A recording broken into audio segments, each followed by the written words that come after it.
Hi, welcome to the Always Evolving podcast. I'm your host, Dr. Elizabeth Fedrick.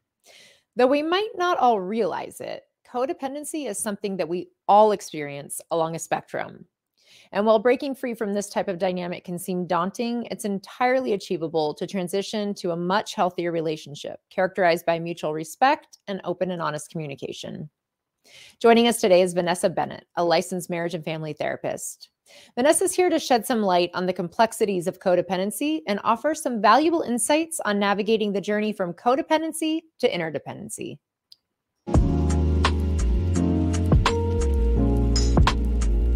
It's okay that we don't have it all figured out. We're all just taking it a day at a time. This is Always Evolving with Dr. Liz. Hi, Vanessa. Welcome to the Always Evolving podcast. Thank you. I'm so glad to be here. I'm so glad to have you. Tell everybody who you are, what you do, and what you specialize in. Yeah, my name is Vanessa Bennett. I'm a licensed therapist. I'm a depth-oriented psychotherapist. So my background is in Jungian psychology. And I specialize really in codependency recovery. I always like to say I'm a recovering codependent myself. Yes, I am still trying to recover. So good for you for getting there. It is an ongoing process. Yes, it is. Codependency is so ingrained into who we are and how we survived our upbringings. And yeah, it's a hard one just to let go of. Tell everybody kind of how you would define codependency. There's so many misconceptions around it. There is actually, and it's even more so now. I think I've been seeing it out there in the zeitgeist, but I really like to talk about codependency as in the simplest form. If you're good, I'm good. If you're not good, I'm not good. Right. Yes. And you mentioned it a second ago, right? It is so steeped. We're so steeped in it, right? It's how we're raised. I always say that we're a codependent society. It's really what we're taught that love should look like and feel like. We don't even know what it could potentially look and feel like to not live in a codependent society. Yeah. And that so much of that are survival behaviors of we're taught if our caregivers were in a good mood, then we could be okay. And, That's right. if we just do the things and show up in the way that they want, then we can have that safety. And there's such a sense of powerlessness that is tied into codependency. And because we are so wired and then programmed in that way in our adult relationships, we have that same sense of powerlessness, even though we are no longer powerless. And so that ties into this idea of the interdependence, that in our relationships, what we're really looking for is this middle ground of you can be you, I can be me, and together we can be an us. What do you see to be some of those barriers in the interdependency? And then I guess coupled with that, how do you even describe interdependency? Yeah, I mean, I think you did it beautifully, which is this idea of like, you are your own sovereign being. I am my own sovereign being. And together we come together, right? As a place of respite, as a place of support for one another. But I don't own you. You don't own me, right? I don't complete you. You don't complete me. And I think that really, this ownership template that we have of relationships, and that's not just romantic. I would say that's friendships, that's family relationships, right? You belong to me and you should fulfill all of my needs and you should make me comfortable at all times and you should be responsible for helping me manage my emotions, right? And reparenting me. I think these are really the hindrances that I see to living in that real sovereign place of interdependence, which is what we started talking about. And so often it's exactly like you said, it's this fear that we were raised with, really, which tells me if I show up in my most authentic state, there's a potential that you'll leave. There's a potential that this relationship will not make it through my authenticity, right? And so much of our recovery is really focused on taking the risk. First of all, learning who that authentic self even is, because many of us don't know, right? And then once we kind of work on that and establish a little bit more of who that is, then we start to experiment with allowing that person to show up and allowing people to respond or react however they're going to, without you feeling like you've got to kind of run around and manage and control it. Which is absolutely the scariest part, because whether they, as you're saying, whether they leave or they reject us or they criticize us or, whatever those fears are that we have, that if I am my authentic self, you won't like me and you won't want to see that side of me. And that makes it really difficult for connection. It makes it really difficult to have, as you're describing, not just romantic, but safe relationships in general. And I think especially on the flip side of it is that there's also the individuals that are so used to you being codependent and they highly benefit from that. And they like that you're easy to manipulate and will do what they want.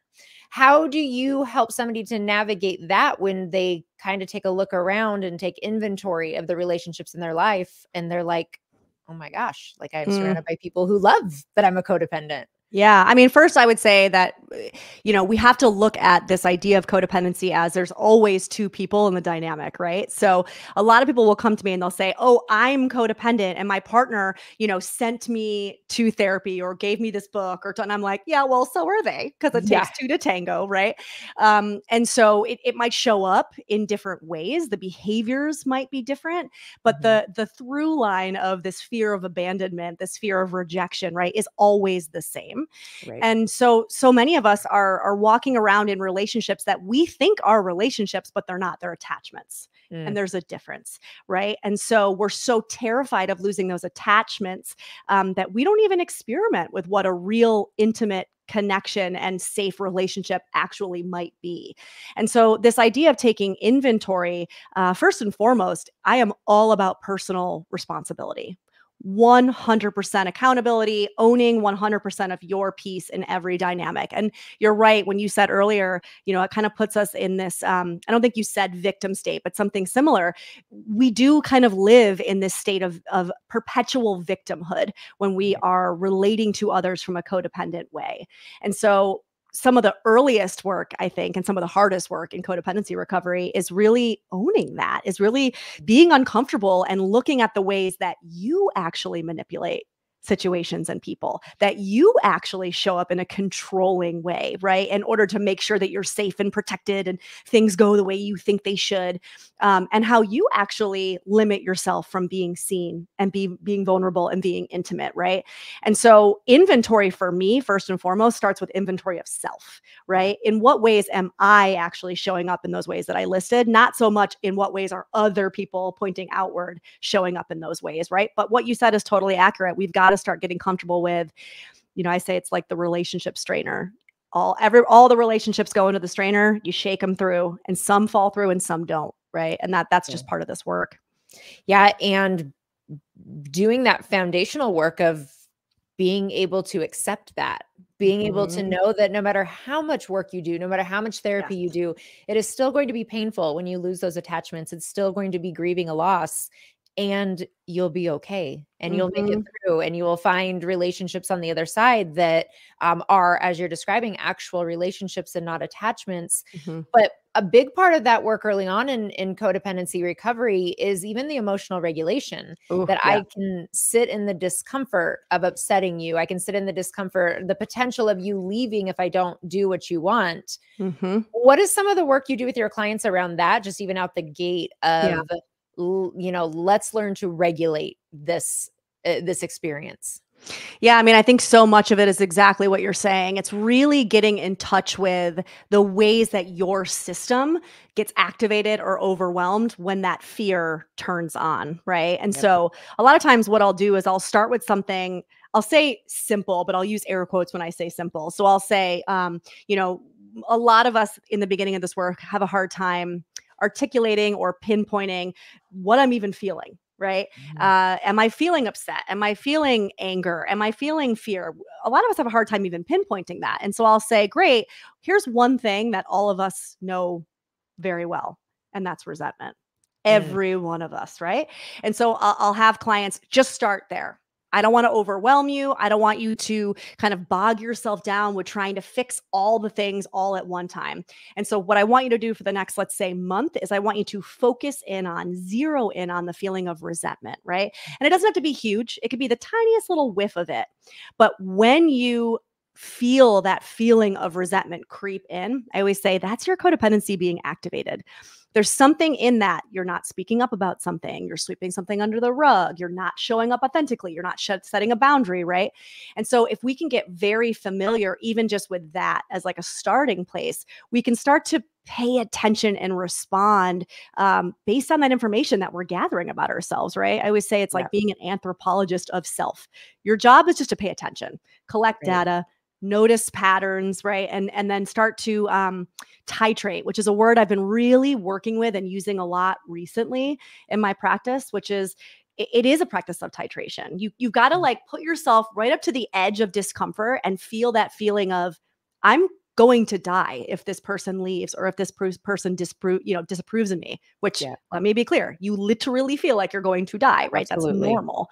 And then I have to back off, right? Because titration is, I'm going to go up to the edge, I'm going to feel it, and then I'm going to back off and I'm going to pay attention. I'm going to review and I'm going to process with my therapist and I'm going to journal and I'm going to try to integrate what it was that was coming up for me before I then go back out again and push myself up against that edge, right? And I think a lot of us, we miss that step of backing off and taking a breath and trying to integrate and process what came up. I think a lot of us think we just got to like push through it.